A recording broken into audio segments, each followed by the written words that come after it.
પૂછે છે તે કોણ છે? ગુણશાલી. અરે આપણા રાજના દીવાન છે દીવાન. ઠીક, હવે ખબર પડી.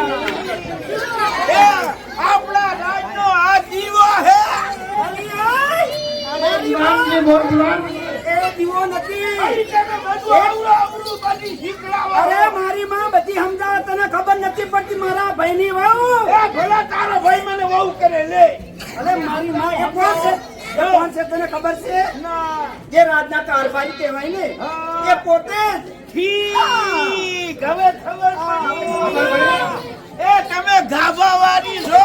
એ મારી માં ગાભા વાળી નહીં. તો રાજના કારભારી કહેવાય. અરે